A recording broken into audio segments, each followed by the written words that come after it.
Un caracol ya basta para contagiar de lentitud el tallo por el que viaja y además expandir su influencia paulatina en ramas, hojas, corolas, la planta toda. Hay situaciones en que por rostro de extraño viandante hallamos un rictus forzado atajando el malestar que pugnaba declararse. Y el aire, que conoce los disfraces sumamente, absorbe esa reacción de excusada delincuencia y la transmite a las golosinas, los postes, los monumentos, las azoteas, la tarde entera. Qué fácil entonces la tristeza. Un caracol ya basta.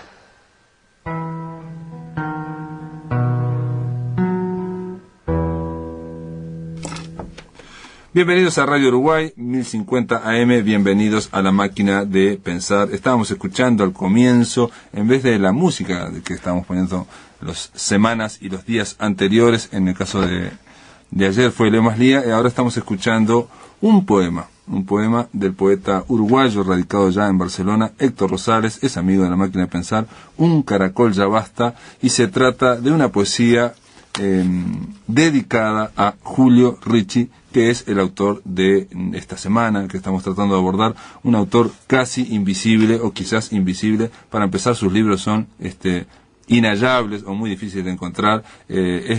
Se puede leer algunos cuentos, se pueden leer 7 cuentos que figuran en internet, en Letras Uruguay de Carlos Echinope. Hoy me enteré que figuran ahí en Letras Uruguay gracias a otro escritor, Ricardo Prieto, que hizo que los tipearan y que los subieran a la web, y es lo que hace que podamos leer a Julio Ricci de primera mano. También quiero agradecer, ya que estamos hablando de la web, Letras Uruguay es un recurso muy importante para conocer la literatura uruguaya.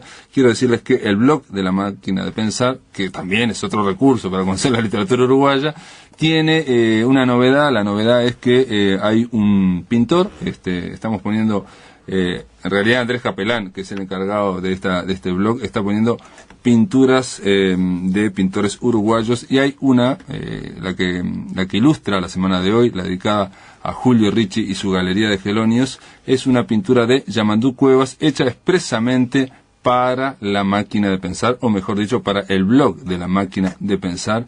Se llama, bueno, es una tapa que vale la pena verla. Los invito a ver las tapas del blog de La Máquina de Pensar. La idea es tratar de unir o tratar de vincular la pintura uruguaya con la literatura también. Hay que decir, por último, que este pintor, Yamandú Cuevas, también un amigo de La Máquina de Pensar, fue el que hizo el logo de La Máquina de Pensar. Es un logo que los invito a ver si van al blog de la máquina, no tiene forma de no verlo. Bien, hechas las presentaciones del programa de hoy, solo resta decir que en control de emisiones de esta Máquina de Pensar está Daniel Dorrego, contentísimo porque Uruguay acaba de ganar y pasar como cabeza de serie, y también tenemos en la puesta a punto de La Máquina de Pensar al flaco Germán haciendo ahí la producción. Hechas las presentaciones del caso, solo resta darle la bienvenida a Walter Diconca. ¿Cómo andás, Walter? ¿Qué tal, Pablo? Walter Diconca es el presidente de la Fundación Felisberto Hernández y está acá invitado, entre otras cosas, porque acaba de salir, o hace muy poquito, hace unas semanas, acaba de salir El Caballo Perdido y otros cuentos, el primer libro oficial o que edita el Estado uruguayo en torno a los cuentos de este hombre impresionante, Felisberto Hernández, que de última es casi el papá o el abuelo de Julio Ricci, seguramente, ¿no? Y de L.S. Garini y de Mario Lebrero. Bueno, es un vínculo ahí que hay, ¿no? Muy estrecho, sí. Con muchos escritores, ¿no? Muchos escritores, en realidad hay muchos que secretamente lo quieren mucho a Felisberto. ¿Cómo fue esto de editar, Walter, este libro, El Caballo Perdido y otros cuentos? ¿Cuál sería el valor que tiene este libro ahora? Me parece que lo más importante es que Felisberto lo conozcan las nuevas generaciones, a las cuales le había sido negado por problemas editoriales, etcétera. Este compromiso lo asumió la Universidad del Trabajo en un contrato en el que las herederas ceden los derechos, y la Universidad del Trabajo, a través de su director editorial, que es Alfredo Coirolo, se comprometió a la distribución de este libro en todas las instituciones de enseñanza y en todas las bibliotecas del país. Ese es el aporte principal más importante. Después hay un segundo, que no es menor, que es el aporte que se le hace a los compatriotas que están en el exterior. Ajá. A través del Ministerio de Relaciones Exteriores. Por primera vez el Ministerio está, creo que esta es la primera etapa de algo que para mí sería fundamental en el Uruguay, que es exportar cultura. Ya han salido, de esta edición de 2.000 ejemplares, ya han salido 300 a todas las dependencias de Uruguay diplomáticas en el exterior, y van a ser obsequiados. Este libro no va a ser vendido a ninguna institución, ni por supuesto a la Cancillería. Y decime, no sé, perdona la ignorancia, pero ¿existe otros libros de Felisberto en la vuelta, en circulación? Porque estoy pensando ahora, El caballo perdido, claro, yo lo leí y lo volví a releer hace poco en un pequeño libro de Banda Oriental que había sacado para lectores de la Banda Oriental, pero digo que debe tener sus años ese libro, de tener fácil, no sé. Sí, Banda Oriental sacó con Socio Espectacular algunos libritos, pero eran cuentos. Él sacó El cocodrilo, el caballo perdido, pero sí hubo una reedición importante ahora en Argentina, en Cuentos Reunidos, que prologó Elvio Gandolfo, y acaba de salir El caballo perdido por Corregidor, prologada por La Espada, que también está llegando a Montevideo. Estos están editados en Argentina. Sí, pero están siendo distribuidos en Uruguay. Ah, bueno, bien. Este de Corregidor acaba de salir para la Feria del Libro en Buenos Aires. Cuentos Selectos había salido el año pasado, ya va en la tercera reimpresión, igual que Las Hortensias con Cuenco de Plata, que está siendo reimpreso también por tercera vez. Bellísimos libros, la verdad, muy bien el nivel. Cuenco de Plata tiene un nivel impresionante, digo, no, los otros también, Corregidor y el otro editorial, la verdad que no la conozco. Eterna Cadencia, sí, Cadencia. Son muy lindos. Son muy lindos. Y tenemos un cuarto o quinto que es de Editorial RM, de tapas duras, que viene de España. Es raro que lleguen de España, pero esta es una edición también muy agradable. ¿De Random House, Mondadori? Sí. Mirá. Sorprendente. Y esto también supuestamente también llegan a Uruguay, ¿o no? Sí, con el sí. prólogo de Italo Calvino, eso que yo te decía que bien que lo... Y Las Hortensias con el prólogo de Cortázar, la famosa carta de Cortázar. Y ahora el libro sin tapas con un prólogo de Monteleone, un excelente prólogo. Me decías, en el caso de Cuenco de Plata que acaba de salir, los libros sin tapas, se trata de aquella producción de Felisberto que no es tan fácil acceder, ¿no? Yo te decía, La cara de Ana, La envenenada, una serie de cuentos, los libros sin tapas, bueno, los cuatro primeros, ¿no? Exacto. Los 4 primeros. Y Fulano de Tal. Sí. Como esos libros no se pueden publicar en Uruguay por oposición de una de las herederas, se publica en Buenos Aires, donde la ley protege a aquel que quiera publicar en beneficio del bien común, digamos. Claro. Son libros además que fueron publicados en vida del autor, es decir, que el autor aprobó. Claro. De hecho. Además, es sorprendente lo de Felisberto, digo, porque más allá de dificultades, de alguna forma siempre está circulando, ¿no? Es decir, siempre está circulando. Yo recuerdo hace muchos años un amigo mío español, profesor de literatura, y que me decía, yo tengo entendido que hubo problemas con Felisberto, no sé qué, no sé cuánto, pero él también tenía su libro de Felisberto, no sé de dónde lo había sacado, ¿no? O sea, también había leído, o sea, que, atención, yo no sabía ninguno de los líos que había, pero él sí, desde España sabía que había habido problemas, y sin embargo también tenía su libro, o sea, de alguna forma eso va caminando. Sí, es parte del imaginario de Felisberto, que algo de él siempre es under, ¿no? Ah, sí, siempre está medio en la periferia, sí. Bueno, estamos intentando revertir esa tendencia, claro. Y que esté lo más sobre la mesa posible. Uh-huh. De todas formas, si bien tiene distribución, o por lo menos tiene pegada fuera de Uruguay, siempre está bien que circule dentro de Uruguay, digo, ¿no? Porque no solo las nuevas generaciones, claro. Yo me acuerdo hablar con Hortensia Campanella una vez y le dije, no, hay que hacer algo con respecto a Felisberto, y fuera del país, ¿no? Entonces, ella me dijo, sí, pero primero hay que hacerlo conocer dentro del país. Claro. Sí, bueno, Hortensia es una admirable mujer y directora del centro. Me parece que es increíble que haya alguien como Hortensia. No, pero está buena la mirada de ella, ¿no? Ser muy práctica en ese sentido, ¿no? Felisberto le llega a una élite o a un grupo importante, en realidad no es élite ya, pero no sé si es tan conocido. Y el Centro Cultural España ha ayudado con la muestra que hizo Cartas a Felisberto, y tiene el compromiso de ayudar en el futuro. No, hizo una cosa que también hicieron, sé que estuvo Sergio Elena, que fue el editar un CD con las composiciones de Felisberto. Exacto. Porque ahí pasó de ser un dato anecdótico a ser una realidad, ¿no? O sea, exacto, las composiciones de Felisberto tocadas al piano demostraban que como compositor, yo no sé nada de música, pero no era nada malo, digamos, ¿no? O sea, alguien que se defendía. Entonces, de hecho, yo he hablado con pianistas como Leo Maslía o como Fernando Goicoechea que quedaron fascinados. Bueno, no solo se defendía, a partir del Petrushka en Teatro del Pueblo en el 39 en Buenos Aires, se lo considera como un virtuoso. Lo que pasa es que es muy raro que en el Uruguay, bueno, en el mundo es raro que haya un escritor que además se destaque en otra arte como la música. Y normalmente se le asocia con una u otra cosa. Claro. En vez de verlo como un artista integral, esta es la música, esta es la literatura. O será bueno en literatura, no será tan malo. No será tanto en música. Claro. En el prólogo de Italo Calvino precisamente menciona esa idea de que Felisberto escribía o desarrollaba su literatura como si fuera una melodía, una música por asociación y aparentemente como derivando y no con un planteo nudo y desenlace así, y que a él le daba esa musicalidad, digamos, esa melodía. Hace esa comparación en, no sé, en la década del 70, creo que ese prólogo es del 70.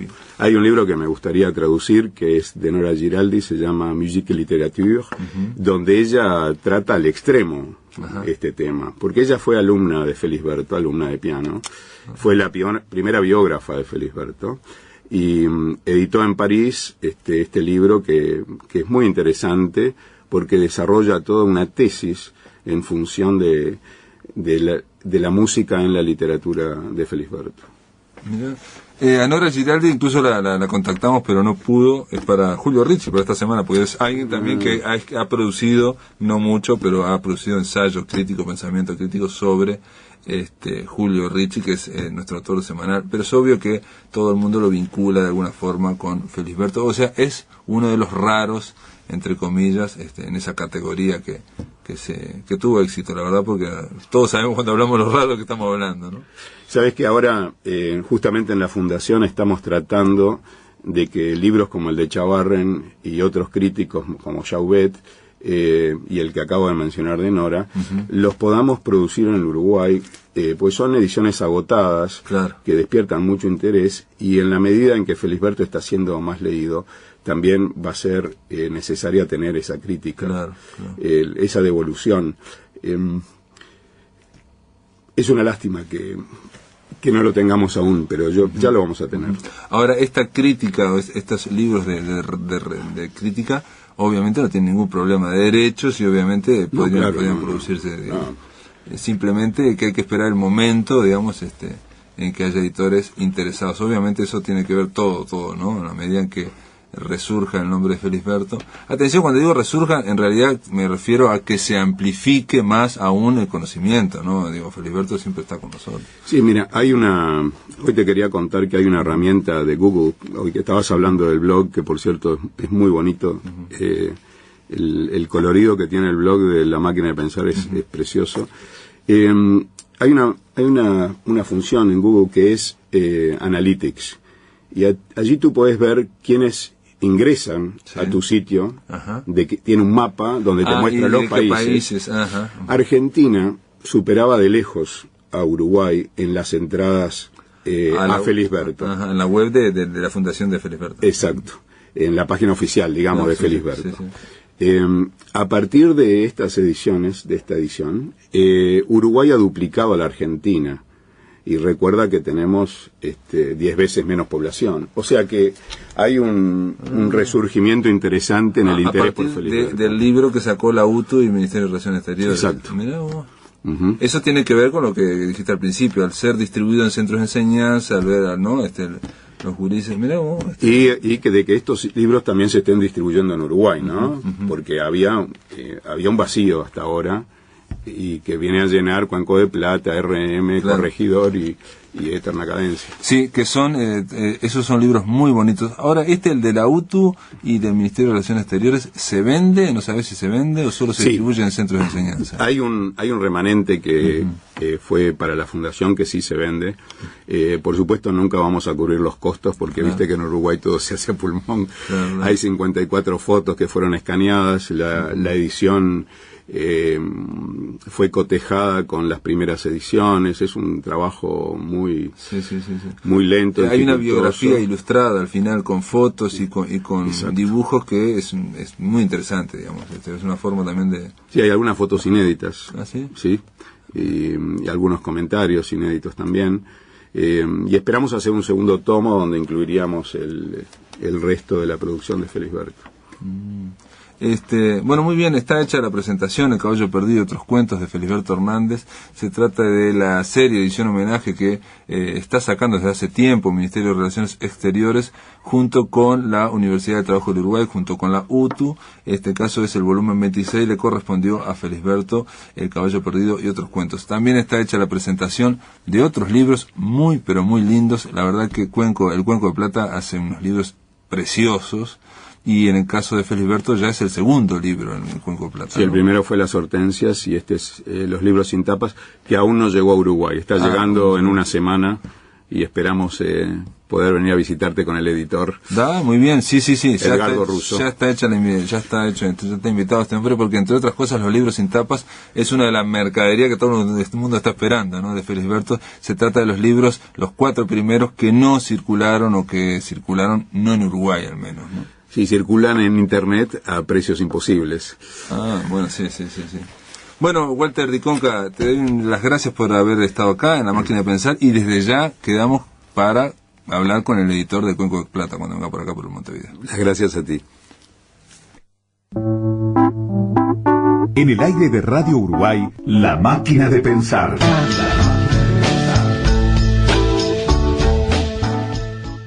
A diferencia de lo que mucha gente piensa, un seguro no es para evitar que te pasen cosas, es para que te pasen cosas.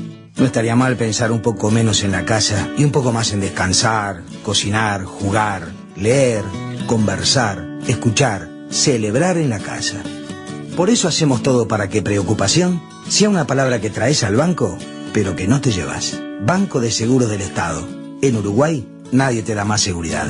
Informate con tu asesor de confianza en agencias y sucursales de todo el país, llamando al 1998 o ingresando en www.bse.com.uy.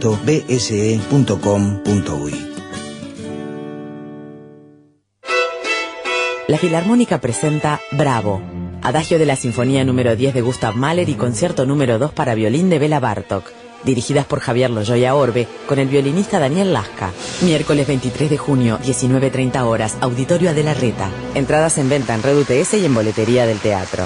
Auspician Radisson y Xerox. Invita FM del Sodre. Realiza Departamento de Cultura, Intendencia de Montevideo. La Filarmónica, los músicos de tu ciudad. La historia reciente del Uruguay y su ficción llegan al formato del cómic, Acto de Guerra. una creación de Rodolfo Santulo y Matías Vergara. 4 historias ambientadas en los tiempos de la dictadura uruguaya. 4 anécdotas transformadas en ficción. 4 relatos de compromisos y violencia generadas a partir de historias reales. Acto de guerra. Una novela gráfica de Rodolfo Santulo y Matías Vergara, ganadora de los fondos concursables 2009. Edita Grupo Belerofonte. Distribuye Orbe Libros. Junio en la Sala Citarrosa. Miércoles 23, hora 21, Banda Sinfónica de Montevideo, bajo la dirección de Miguel Pose. Jueves 24, hora 20:30, La Triple Nelson, Pablo Traverso Trío y La Desgastada. Banda invitada, La 66.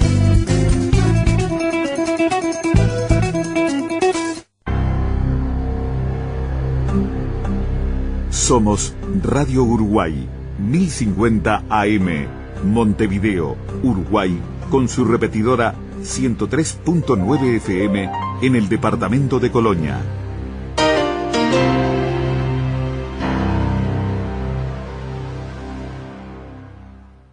Atención, charlas, entrevistas o columnas que te perdiste o que querés volver a escuchar, las encontrás en el blog de La Máquina de Pensar. Ingresá a piensamáquina.blogspot.com y bienvenido al corazón de las palabras.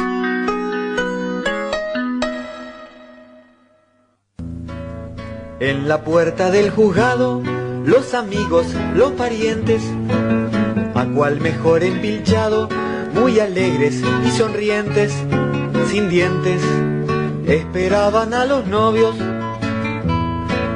La novia bastante tarde acudió y por un buen rato, quizá para hacer alarde de sus rosados zapatos baratos, se desplazó entre la gente.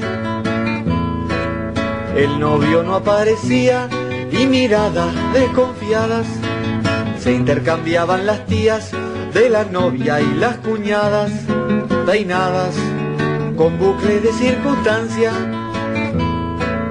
El tiempo siguió corriendo y la novia de repente se vio venir algo horrendo, algo que frente a la gente decente la iba a dejar mal parada.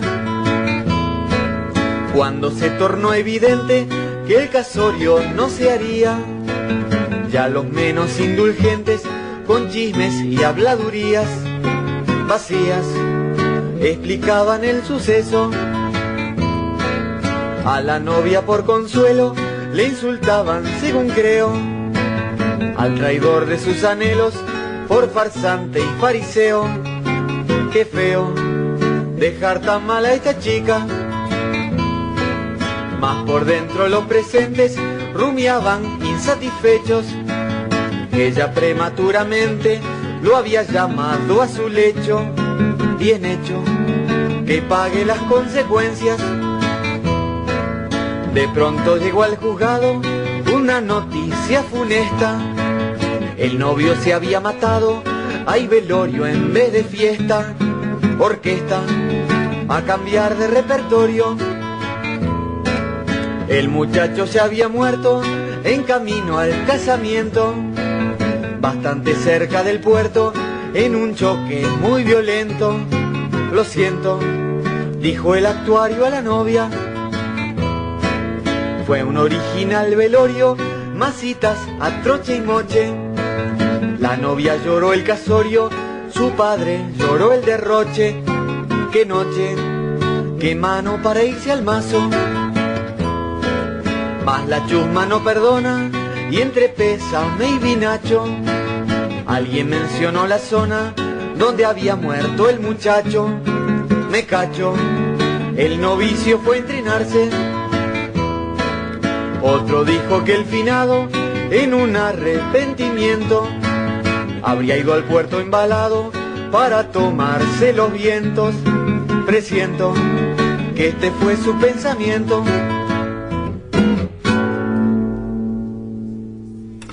Muy bien, esta era la canción La Chusma y este es Leo Maslía, el que nos está acompañando durante toda esta semana.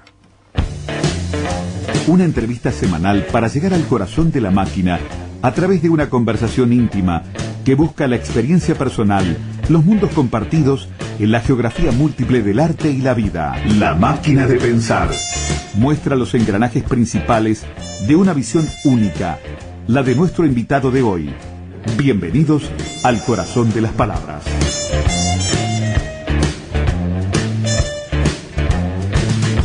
Muy bien, le estamos dando la bienvenida aquí en La Máquina de Pensar, en esta entrevista central, a el escritor y al presidente del SODRE, Fernando Butazzoni. ¿Cómo anda, Fernando? Hola, gracias por la invitación. Bien, bárbaro. Acá estoy contentísimo. Ustedes conocen a Fernando Butazzoni, pero no está de más decir que como escritor ha publicado, entre otros, de Los días de nuestra sangre, los cuentos, El tigre y la nieve, La danza de los perdidos, La noche en que Gardel lloró en mi alcoba, Príncipe de la muerte, en fin, El profeta imperfecto en el 2007 y Un lugar lejano en el 2009, que acaban de hacer la película. Exactamente. Se estrena ahora el mes que viene en Buenos Aires y supongo yo que por carambola se estrenará en Montevideo también. ¿Y vos ya la viste? Yo la vi, sí, la vi. Fui al estreno de la película, fue en Caracas. Ajá. Porque es una coproducción argentino-venezolano-española. Ajá. Y bueno, a mí me gustó, es una experiencia interesante. Yo, por otra parte, trabajé en el guión también, es decir, que no era ajeno. O sea, sí, no te agarró por sorpresa. No, pero quedó una película yo con mucho miedo, ¿no? ¿Viste ese temor a que terminara siendo el ridículo? Claro. Pero no, quedó una película muy seria, muy bien hecha, técnicamente muy honesta, una película muy honesta, porque claro, trabaja con elementos muy que podrían ser muy sensibleros, ¿no? La enfermedad, la muerte. Y con respecto, digamos, a la obra en sí, a la novela Un lugar lejano, ¿es otra cosa? Te diría que no. ¿O hay puente? Bueno, la novela tiene unos cuantos, digamos, unas cuantas capas o planos que son más reflexivos, ¿no? Casi religiosos, digamos. Que eso de alguna manera se transmite en la película, pero de manera muy sutil. Yo no sé si capaz que yo los vi también porque yo lo conozco. La película cuenta la historia del personaje, que es un fotógrafo y que está enfermo de cáncer, muriéndose, y se va a sacar su última foto allá al sur del sur, ¿no? Al sur de la Patagonia, a un pueblo que ya no existe, se llama Manchuria. Sin embargo, es curioso porque en Google, vos ponés en Google Maps, en Google Earth, ponés Manchuria, y te lo enfoca el lugar, ¿no? Claro, no hay nada, ¿no? Pero el lugar te lo enfoca. Es decir, todavía sigue anotado en la... ¿Es un pueblo fantasma? No. Ni siquiera un pueblo fantasma. Es un lugar donde había una línea de ferrocarril, ¿no? Y está muy bien construida esa metáfora desde el punto de vista visual. Muy difícil porque tuvieron que trabajar con temperaturas bajo cero, con nevadas. Imagínense lo que es cargar un carro, una grúa, una cámara Panavision de esas gigantes, a 1500 metros de altura hasta un lugar y de ahí hacer filmar, ¿no? Entonces, pero a mí realmente me resultó una experiencia muy interesante. ¿Y tu experiencia anterior como guionista? Porque viste también en Desautorizados, estás también en esa película.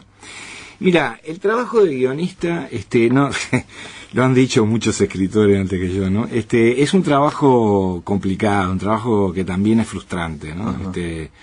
¿Por qué? Porque un escritor es un autor muy individual, es un trabajo muy individual, casi yo te diría que individualista, 100%.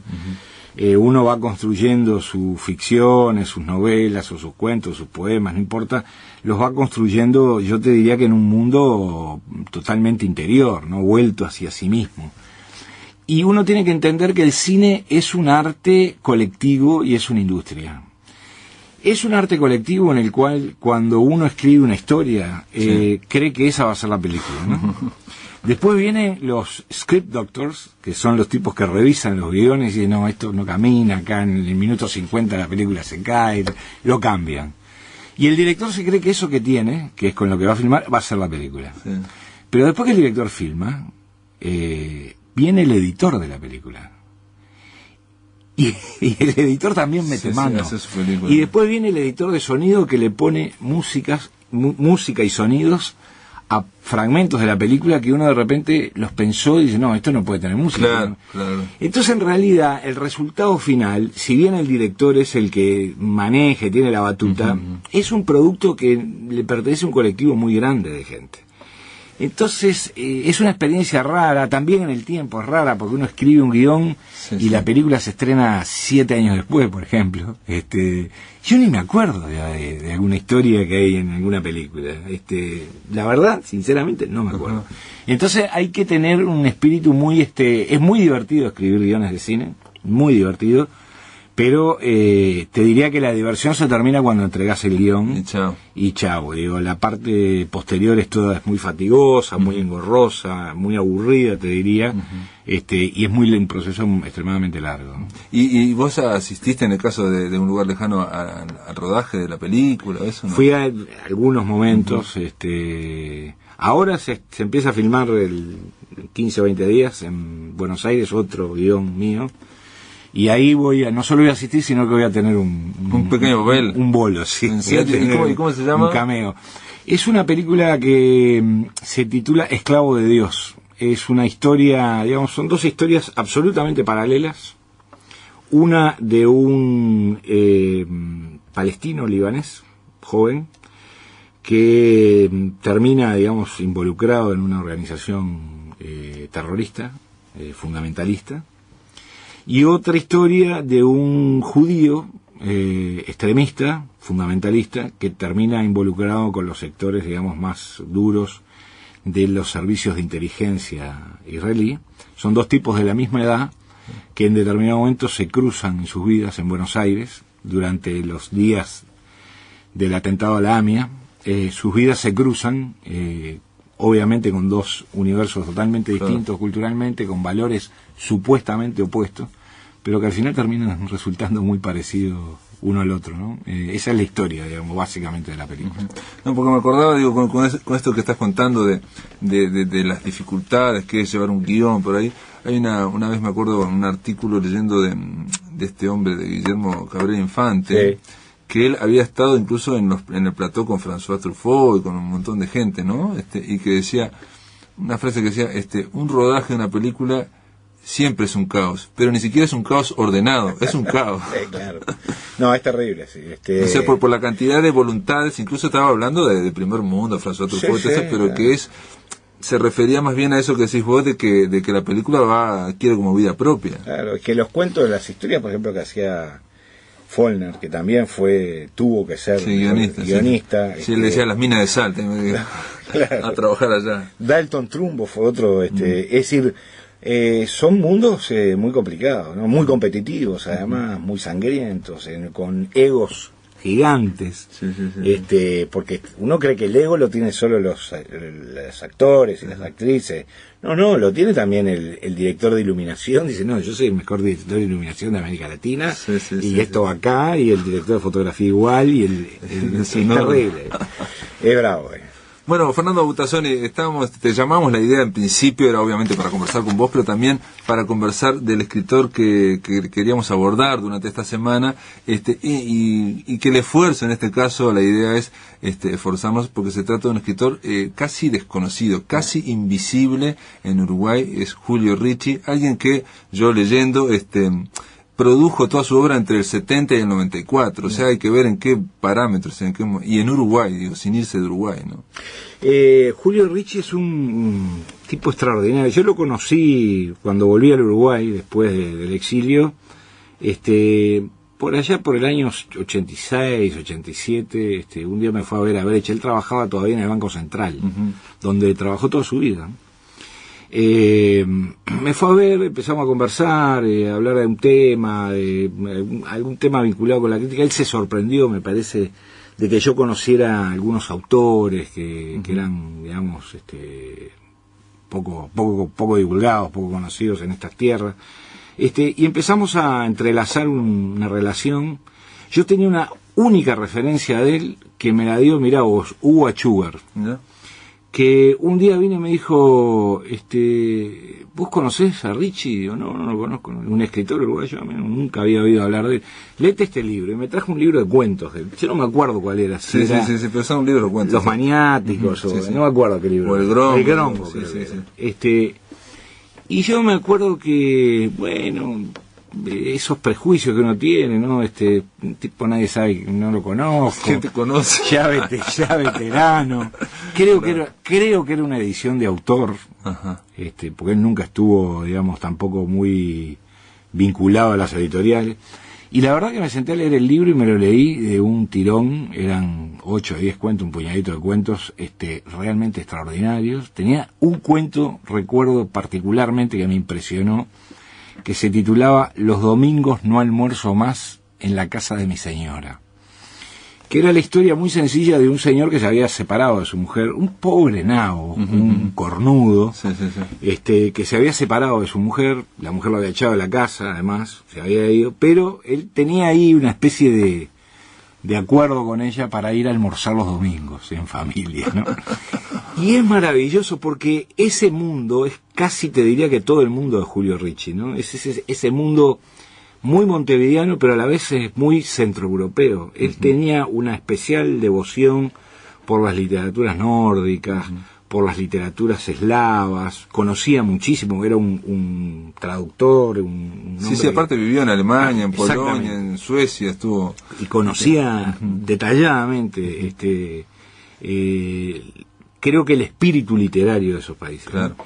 Y de alguna manera él lo expresaba en sus cuentos, expresaba justamente eso, sin dejar de ser un escritor profundamente uruguayo y montevideano, ¿no? Toda su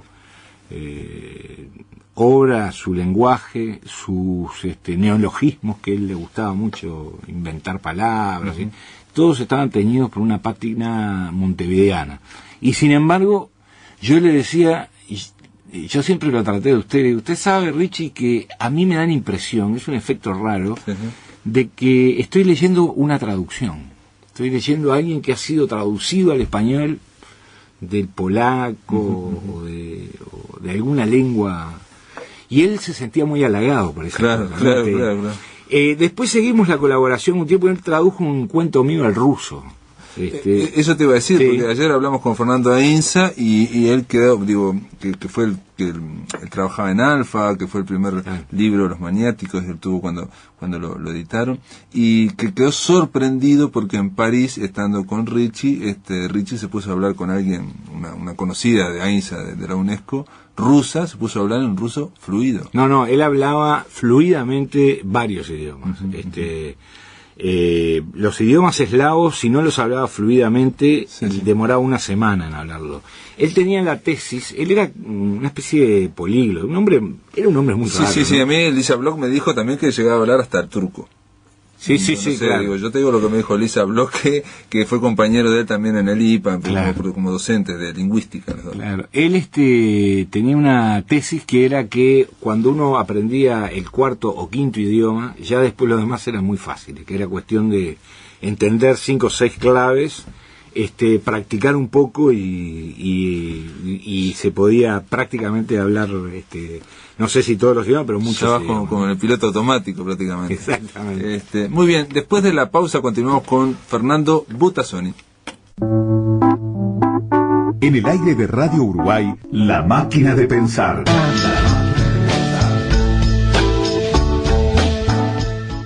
En República FAP llamamos a gente como Laura. Hola. Doctora en una mutualista, para informarla. Sí, rápido, decime. Cada uno da lo que recibe. Ajá, ¿y cómo es, a ver? Luego recibe lo que da. ¿Pero no hay otros costos? Nada es más simple. Ajá.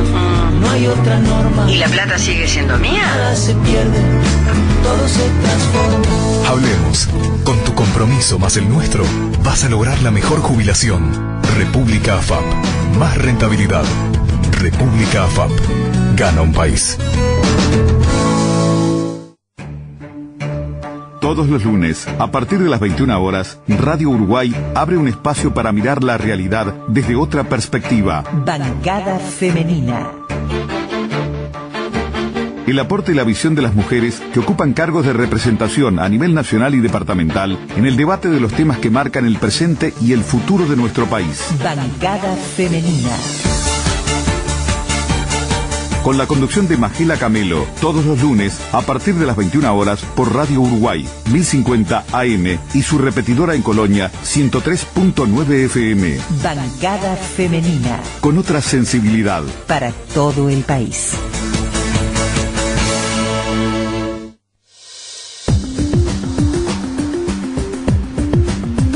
Cuarta edición. Informe Nacional, cuarta edición. De lunes a viernes a las 22 horas, con la conducción de Gustavo Pérez Berrueta. Cuarta edición.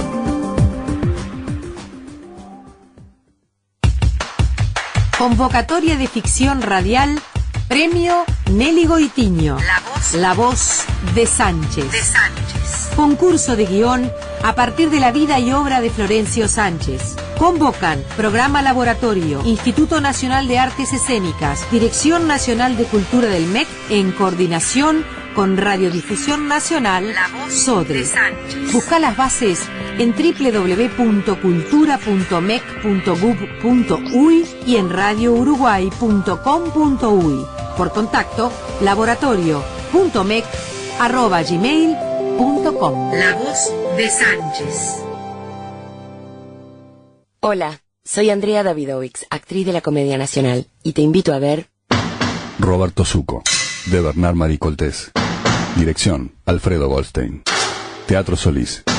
19 únicas funciones. Comedia Nacional. Temporada 2010.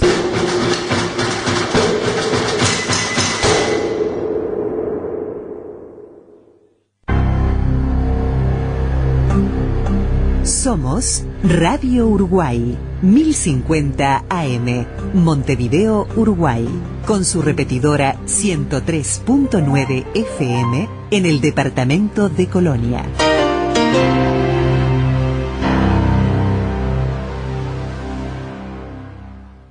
Atención, charlas, entrevistas o columnas que te perdiste o que querés volver a escuchar, las encontrás en el blog de La Máquina de Pensar. Ingresá a piensamáquina.blogspot.com y bienvenido al corazón de las palabras.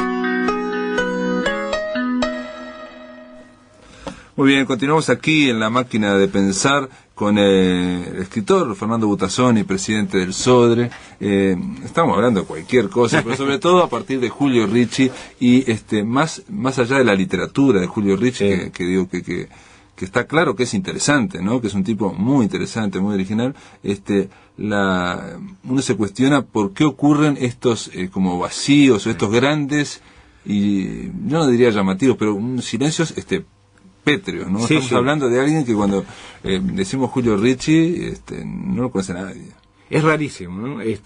Ahora es rarísimo, pero también sigue una cierta continuidad con muchos personajes de la cultura uruguaya, escritores y no escritores, pintores, algunos que después vuelven a aparecer o vuelven a ser rescatados, y otros que simplemente hay muchos grandes autores, algunos incluso yo no sé ni si viven, por ejemplo, pero por ejemplo Jorge Musto para mí es un gran escritor, un gran novelista.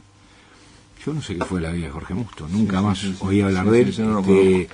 Cuando hablaban de Ariel Méndez, por ejemplo, que está vivo y está vivo, sí, me hablaban de eso, y que bueno, que yo tampoco lo he leído, pero la persona que me decía que es un gran lector me decía, mira que tiene novelas muy interesantes. Sí, Ariel Méndez, lo que publicó poco, produjo poco, pero estamos hablando de alguien que tiene novelas muy sólidas. Muy sólidas. Alfredo Gravina, por ejemplo, un hombre bueno que tuvo también cierto destaque, pero que ya está olvidado. Alfredo Gravina escribió una novela que fue considerada por los críticos de Marcha, que hicieron una especie de encuesta, esas que se hacían antes, ¿no? Agarraban 50 intelectuales y decían, bueno, escríbame cuáles son las mejores 5 novelas del siglo XX en el Uruguay. Y fue considerada una de las mejores 5 novelas del siglo XX, una novela de él que se llamaba Fronteras al Viento. Gravina, un hombre que creo que pagó un tributo muy alto por su condición de comunista, casi de militante. Claro. En el caso de él, digo que de Gravina estamos hablando de alguien que fue muy publicado y con muchos libros traducidos a idiomas, sí, claro, digamos, detrás de la cortina de hierro, claro, por decirte algo. Pero que después también desapareció del mapa de la memoria colectiva. Está bien, está bien, correcto, sí. Pero sí. Ariel Méndez es otro. No, también. En el caso de Julio Ricci o en el caso de L.S. Garini, estamos hablando de escritores que son muy originales. Yo, para mí, Garini es un tipo pero muy original. Quizá no sería masivo, obviamente, pero es un tipo que para las generaciones jóvenes, un tipo que sería interesante, ¿no? O sea, yo hace poco le estaba contando al columnista aquí de La Máquina de Pensar, digo, ¿sabes que acá en Uruguay hay un escritor que en los títulos ponía etcétera? Sí. Me dice, no jodas, sí, ese tipo hacía así los cuentos. Claro. No, en el caso de Ricci yo creo que hay elementos que seguramente deben tener que ver con su falta de compromiso político, por decirlo de alguna manera, su postura un tanto prescindente con respecto a los episodios políticos, históricos de la década del 60. Su condición también de gran ausente, un tipo que viajó mucho, vivió... Sí, él estuvo siempre afuera y en los 70 volvió al Uruguay, bueno, creo que 66, 67 claro, por ahí, y se fumó toda la dictadura como funcionario ahí con... también no puede ser, Fernando, el estilo, digamos, ¿no? Porque digo, Felisberto Hernández también tenía algo de raro y bueno, fue catalogado como raro y como que en su momento no estaba dentro de lo que era, digamos. Sí, yo creo que la posteridad, por decirlo de alguna manera, de los escritores muchas veces tiene mucho más que ver con la administración de su nombre que con su obra. ¿Y esto cómo sería? Bueno, en el caso de Felisberto, por ejemplo, yo creo que es claro que ha habido un esfuerzo, por decirlo de alguna manera, de rescate, de memoria, de presencia de Felisberto, que lo ha mantenido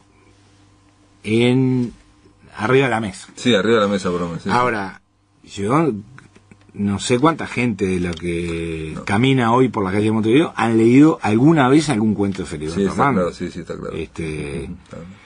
Y lo mismo pasa con muchos otros. Entonces yo creo que el problema de Ricci es que también él no administró bien, por decirlo de alguna manera, su nombre, y después que se murió no hubo quien se encargara, por decirlo así, de administrarle la posteridad.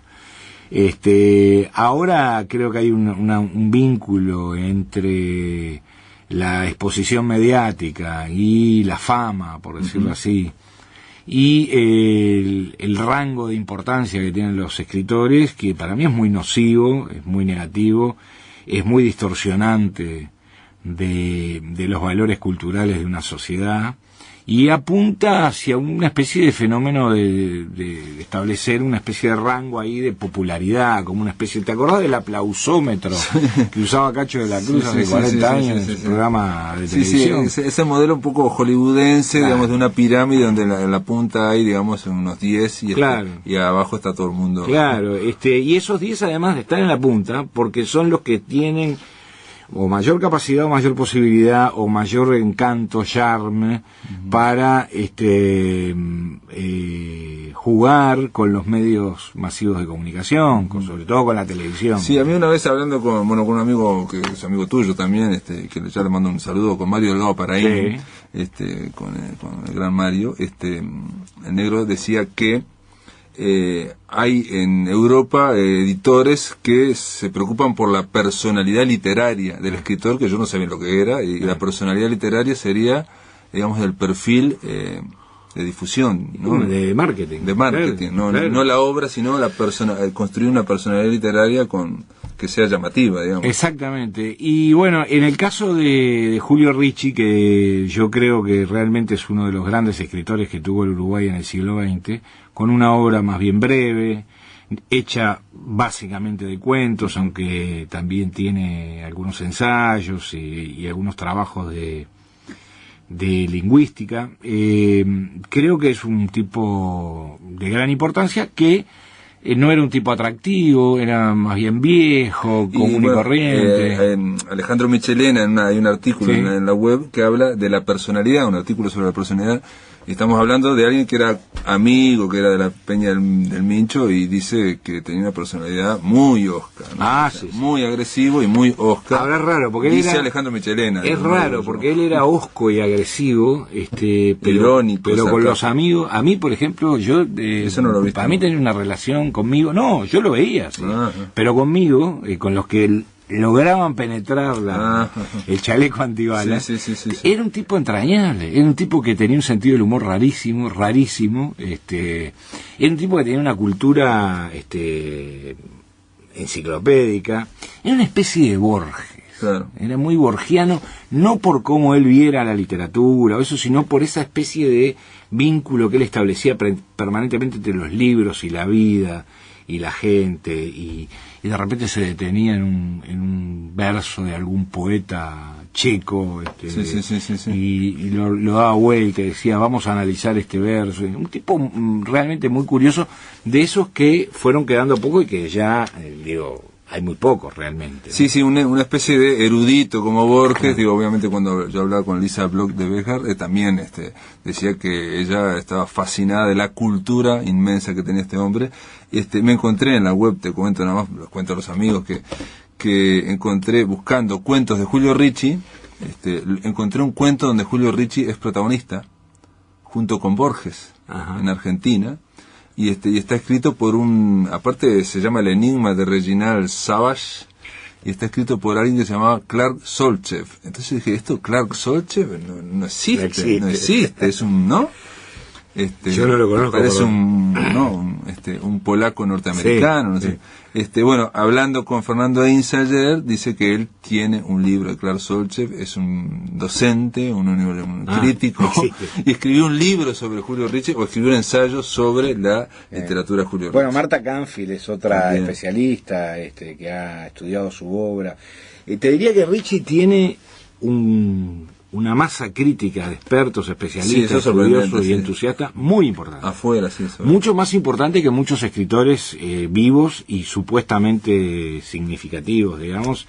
Y sin embargo acá es, como dijiste, es un escritor prácticamente invisible, ¿no? Bueno, para eso estamos también, para tratar de mencionar aquellos que no se mencionan. Yo creo que también el efecto de Internet, de la web, en todos los programas culturales, digamos, de América, está ocurriendo algo que pasa acá, que se está sacando gente que estaba arrumbada en el sótano, y se cuestiona el canon, y eso en poesía está ocurriendo en todos los países de América, donde hay un cuestionamiento del canon y donde aparecen poetas que estaban echados de las antologías y se vuelven a estudiar, en fin. Fernando, yo no quiero terminar esta entrevista sin hablar un poco de esta función en la que estás vos como presidente del SODRE, después en los famosos 100 días, cómo, obviamente vos ya venís de un gobierno, de una dirección de cultura y de comunicación en la Intendencia, pero ¿cómo ha sido tu experiencia acá? Mira, por ahora ha sido, te diría que muy positiva, muy entusiasmante. Creo que hemos hecho muchas cosas en estos 100 días. Desde actos, digamos, jurídicos de normatización de determinadas cosas, hasta tener prácticamente armado, esto es casi una primicia, tener prácticamente armado el proyecto de finalización de las obras del auditorio.